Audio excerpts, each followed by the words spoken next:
Are you tired of feeling constantly dehydrated, sluggish, and dealing with headaches that seem to come out of nowhere? As we get older, it feels like staying properly hydrated becomes this impossible puzzle we can't quite solve.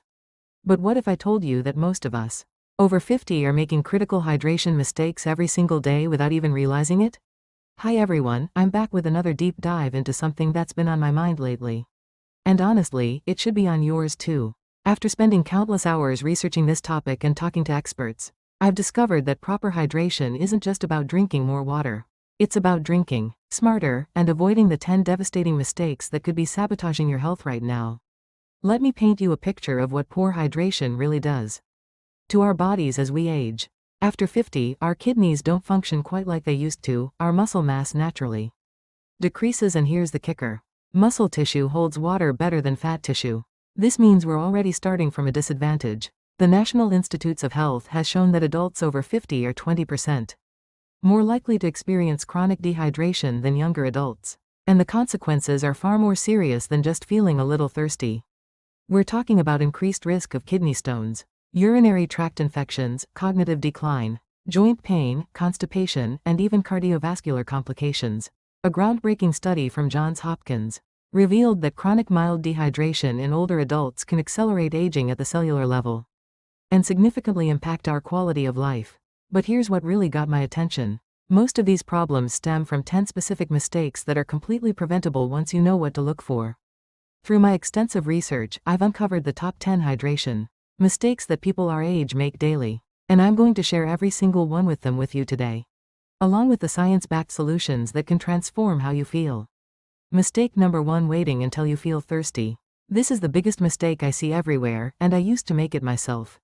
By the time we feel thirsty, we're already dehydrated. After 50, our thirst sensation becomes less reliable. It's like our internal alarm system starts hitting the snooze button. Research from Harvard Medical School shows that our thirst mechanism can be delayed by up to 2 hours, compared to when our body actually needs water. I learned to set reminders on my phone every 2 hours, just to check in with my hydration status. Mistake number 2: relying only on plain water. Now don't get me wrong, water is essential. But what I discovered through my research absolutely shocked me. When we only drink plain water, especially in large quantities, we can actually flush out essential electrolytes our bodies desperately need. The American Heart Association published findings showing that older adults who only consumed plain water had higher rates of electrolyte imbalances. We need sodium, potassium, and magnesium to help our bodies actually use the water we're drinking. Mistake number 3: drinking too much at once. I used to think chugging a huge glass of water would catch me up on my hydration. Boy, was I wrong. Our kidneys can only process about 8 ounces of water every 15 minutes. When we drink more than that, we're literally flushing money and nutrients down the drain. Mayo Clinic research revealed that consistent, smaller sips throughout the day are 300% more effective for maintaining proper hydration than large, infrequent drinks. Mistake number 4: ignoring the color test. Your urine color is like a hydration report card, and most people completely ignore this crucial indicator. I learned from multiple studies that pale yellow is our target. Dark yellow means we're behind, and completely clear might mean we're overdoing it and diluting our electrolytes. Johns Hopkins research showed that people who monitored their urine color and adjusted their fluid intake accordingly had 40% fewer hydration-related health issues. Mistake number 5: not accounting for medications. This one hits close to home because so many of us are on multiple medications. Blood pressure medications, diuretics, antihistamines, they all affect our hydration needs differently. What I found incredibly important is that some medications can increase our fluid needs by up to 30%, while others can cause us to retain too much water. I always recommend talking to your pharmacist about how your specific medications affect your hydration requirements. Mistake number 6: forgetting about food sources. Here's something that blew my mind. About 20% of our daily fluid intake should come from food. Fruits and vegetables aren't just nutritious, they're hydration powerhouses. Watermelon is 92% water, cucumbers are 95% water, and even seemingly dry foods like oatmeal contribute to our fluid intake. The NIH found that people who ate more water-rich foods had better overall hydration status than those relying solely on beverages. Mistake number 7: not adjusting for activity and environment. I used to drink the same amount, whether I was sitting in air conditioning or working in my garden on a hot day. That's a recipe for disaster. Air conditioning, heating systems, Higher altitudes and even stress increase our fluid needs. Research from the American College of Sports Medicine shows that we need an additional 12 to 16 ounces of fluid for every hour of activity, and even more in hot or dry conditions. Mistake number 8: choosing the wrong beverages. Not all drinks are created equal when it comes to hydration. I discovered through extensive research that coffee and tea, while they do contribute to fluid intake, have mild diuretic effects. Alcohol is even worse, it actually dehydrates us. Sports drinks can be helpful during intense activity, but they're often loaded with unnecessary sugar for everyday use. The key is understanding which beverages help and which ones hinder our hydration goals. Mistake number 9: overlooking individual needs. This was a huge revelation for me. We all have different hydration needs based on our size, activity level, health conditions, and even genetics. The old 8 glasses a day rule is way too simplistic. Harvard Medical School research suggests we need about half an ounce to 1 ounce of water per pound of body weight daily. But that's just the starting point.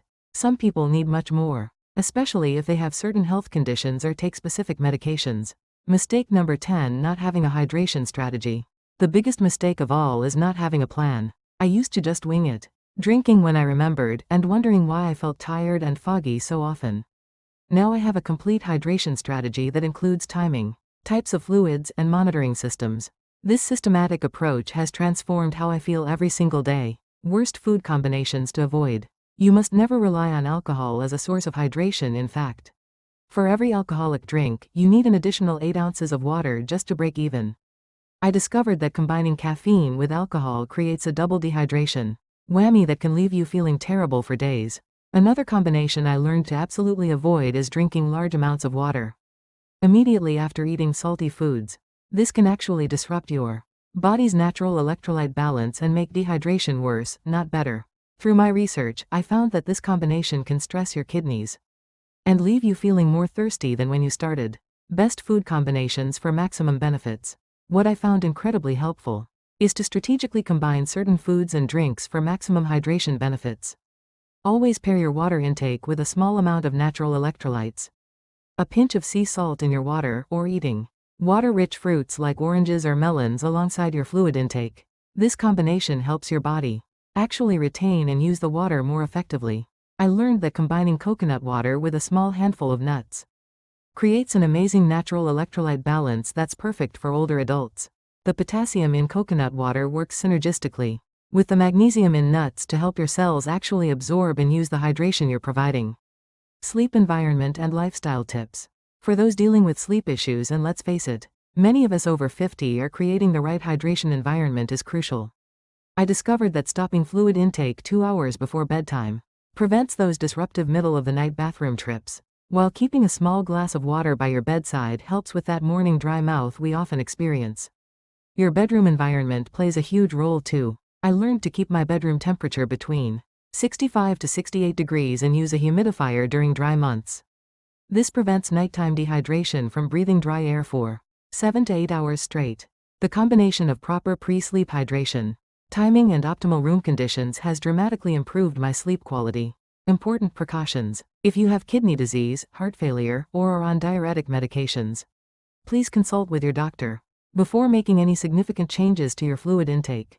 What I've learned is that individual responses to hydration strategies can vary dramatically, especially with underlying health conditions.